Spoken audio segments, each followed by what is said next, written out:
Lo que empezó a pasar hace algunas horas en este conflicto entre Rusia y Ucrania, la verdad, ¿para qué estamos con cosas? No era algo que estuviera en los pronósticos de muchos expertos y que lo hayan planteado así de una forma segura. ¿De qué se trató?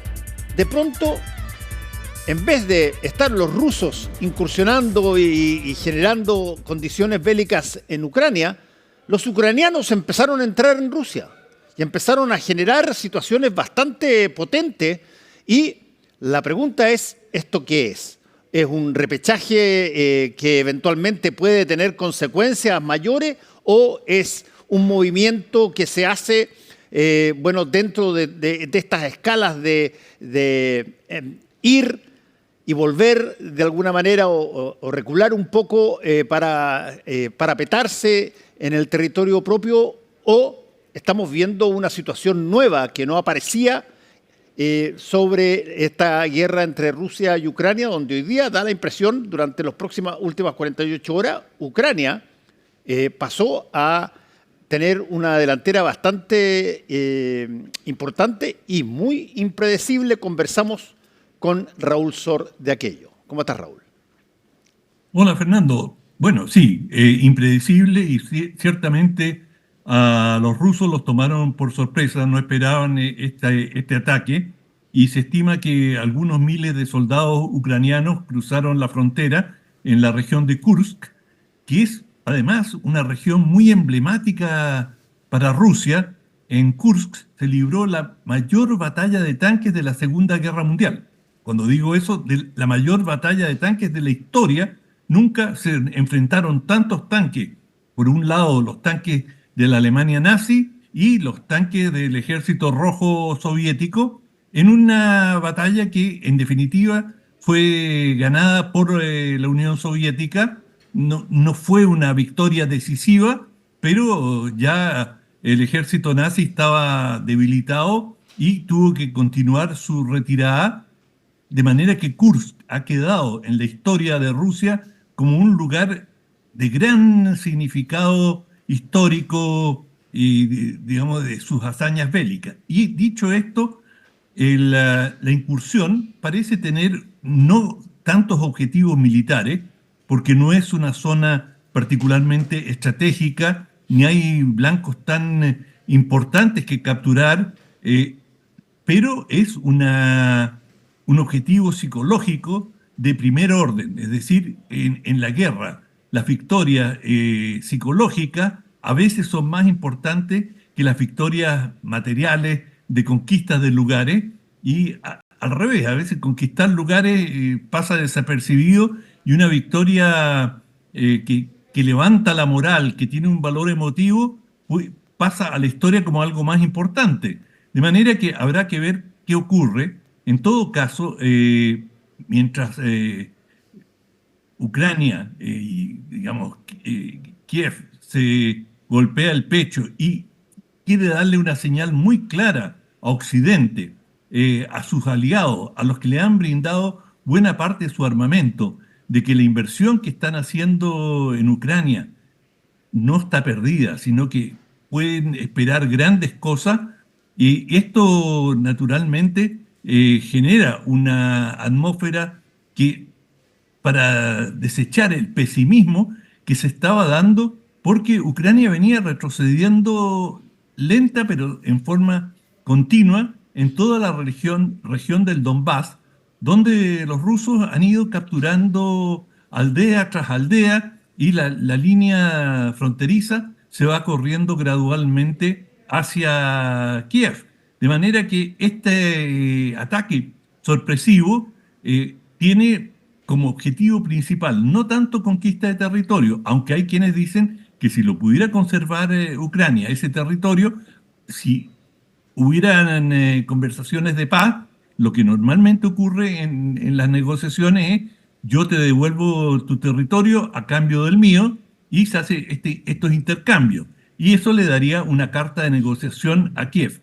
Pero para eso falta mucho, porque no hay evidencia de que, aunque hay rumores de conversaciones de paz, no hay evidencia de que estén a punto de lograr algún acuerdo. Y por su parte, Moscú hace todo lo contrario de Kiev. Mientras Kiev infla su éxito, Moscú dice, no, estamos en una operación antiterrorista. Es decir, operación antiterrorista es cuando hay una incursión o un ataque de un pequeño grupo que, digamos, dinamita algo o destruye algo, pero tampoco ha presentado el cuadro verdadero y esa es la naturaleza de las guerras, Fernando. Uno lo aumenta y el otro lo disminuye según su Sí. conveniencia. Ahora, esto, claro, marca una capacidad de iniciativa por parte de Ucrania que, lo quiera o no, a Rusia debe preocuparle. Sí, estaba pensando del concepto que dijiste al principio de tu comentario, que tenía que ver con lo simbólico y la importancia a veces que tenía algo simbólico y no necesariamente algo físico, material que tú aprovechaste. Me estaba acordando mientras tú estabas hablando de Iwo Jima en la Segunda Guerra Mundial. Esa Sí, fotografía de el soldado norteamericano que sube con la bandera de Estados Unidos arriba del cerro para quedarse en esa situación es mucho más elocuente y mucho más energizadora que muchas de las otras actividades que se estaban haciendo al mismo tiempo. O sea, hay un factor psicológico de enfrentamiento también. absolutamente. Y para seguir con este elemento psicológico, es, por una parte, Kiev puede decir, bueno, Rusia no es invulnerable, nosotros podemos entrar y también podemos llevar la guerra allí y hacerles sentir en carne propia lo que es perder territorio y ser ocupado. Y y más importante aún, bueno, vean, Rusia no es invulnerable. Nosotros le podemos hacer un daño en su propio territorio. Y hay un segundo aspecto muy, digamos, oscuro, en que también esto es la prueba de que Kiev y Ucrania tuvieron la autorización de Occidente para utilizar todo el armamento que recientemente le ha estado entregando Occidente. Hasta ahora, la Unión Europea y Estados Unidos, que son los principales donantes de una buena parte del armamento del armamento más efectivo del que dispone Ucrania, le habían dicho, muy bien, usted puede usar el armamento, pero en forma defensiva, dentro de su territorio. No entre a Rusia, no lance cohetes, misiles a Rusia, no los nuestros por lo menos, usted puede lanzar lo que usted tenga, pero no nos comprometa a nosotros en ese conflicto. Y una forma de comprometernos es utilizar nuestro armamento. Y bueno, Ucrania ha usado el armamento que ha recibido de Occidente para penetrar en Rusia. Y esta es también desde la perspectiva de Rusia, dicen, bueno, y Putin lo dice, yo siempre les dije, Ucrania es el instrumento de Occidente para atacarnos. Está haciendo el trabajo duro, el trabajo difícil de Occidente, pero básicamente Ucrania es un bastión occidental que nos amenaza. Y por eso empezó esta guerra, es lo que dice Putin. Nosotros sabíamos que Ucrania quería entrar a la Organización del Tratado del Atlántico Norte, a la OTAN, y eso iba a representar una amenaza para nosotros. Bueno, aquí está, es exactamente lo que nosotros temíamos y aquí Ucrania está haciendo el trabajo de Occidente con armas de Occidente y por lo tanto esta es la primera vez que Rusia es atacada en su territorio desde la Segunda Guerra Mundial. Entonces, acá se dan una serie de simbolismos. Estamos hablando de la guerra psicológica. Y bueno, por supuesto, uno lo ve desde fuera de una manera. Los rusos se enteran de lo que está pasando, pero es un país enorme, enorme, Rusia. Y claro, escuchan la información y dicen, bueno, sí, Putin dijo que Ucrania estaba tratando o que Estados Unidos y Occidente están tratando de utilizar a Ucrania en contra nuestra. Parece que es cierto, aquí lo vemos. En fin, la propaganda no termina solamente en glorificar o magnificar hechos militares o disminuirlos, sino que todas las interpretaciones también son muy importantes. Entonces, esto, digamos, hay que ver cómo va a ser procesado por la opinión pública rusa.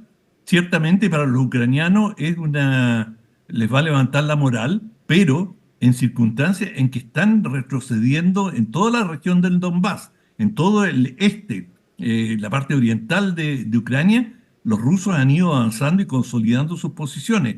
De manera que esto hay que ver cómo termina, pero puede terminar en una operación que va a ser histórica para Ucrania y que dé un vuelco, o puede terminar muy mal con sus soldados, digamos, que sean cercados. Si se adentran mucho en territorio ruso, es fácil o es posible que les corten la retirada y, digamos, perder miles de soldados en circunstancias que ya Ucrania está muy debilitada, sobre todo desde el punto de vista del personal, de su capacidad de movilización. Esto puede tener riesgos grandes, pero así es la guerra. La guerra está llena de peligros y riesgos todo el tiempo. Sí, sin duda. Ahora, una última pregunta te quiero hacer, Raúl, sobre esto. ¿Se ha notado a raíz de lo que está pasando y particularmente desde que los ucranianos empiezan a decir que están incursionando dentro de la Rusia, ¿se ha empezado a notar algún tipo de, no sé, resquebrajamiento de la línea típica por parte de los ciudadanos rusos en Moscú o en otras ciudades? No, bueno, es muy difícil evaluar eso. Digamos, Rusia está protegida por un manto de silencio y de propaganda muy poderoso. Si hay, digamos, señales de descontento o de, digamos, cuestionamiento de la conducción de la guerra, ciertamente va a ser tapado y ocultado hasta donde pueda hacerlo el Kremlin, pero y esto acá llevamos en el 6.º día de la ofensiva ucraniana y no sabemos a dónde va a culminar, si es una operación relámpago y se van a retirar y van a clavar algunas banderas y se van a retirar. Nadie sabe cuál es el objetivo último de la ofensiva ucraniana, salvo que ya han logrado un gran éxito en el campo de la propaganda. Sí, bueno. Yo insisto en lo que hemos conversado mucho sobre este conflicto desde que empezó, que uno de los riesgos que tiene, ya que estamos hablando de cosas psicológicas, valores que tiene determinadas cosas, incursiones, etcétera, es uno de los riesgos que es el de humillar al adversario. Porque esa es una causal eventualmente de movimientos de escalada que viendo, y tú lo has dicho muy bien todas las veces que hemos hablado de eso, con todas estas incursiones que se hacen de lado y lado y que a veces sorprenden cuando provienen de Ucrania, la capacidad bélica de Rusia y de Ucrania siguen siendo pero tremendamente desiguales a favor de Rusia.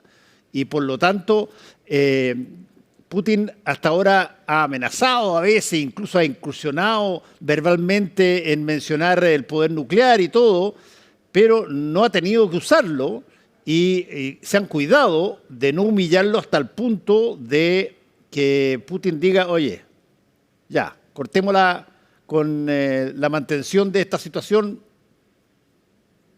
vamos a liquidar este asunto. Y eso hasta ahora no ha pasado.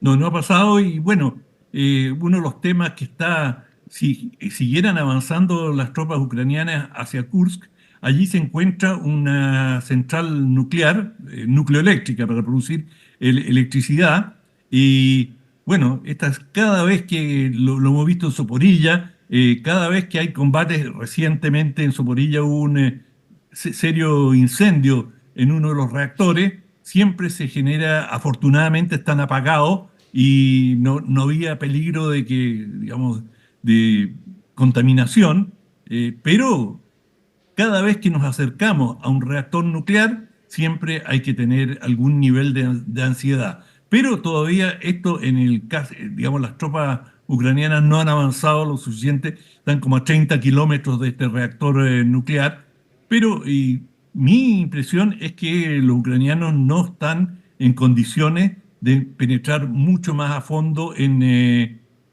Rusia, pero, digamos, estamos a mucha distancia de Ucrania. Sí. Bueno, Raúl, muchas gracias. Nos vemos mañana. Chao, hasta mañana.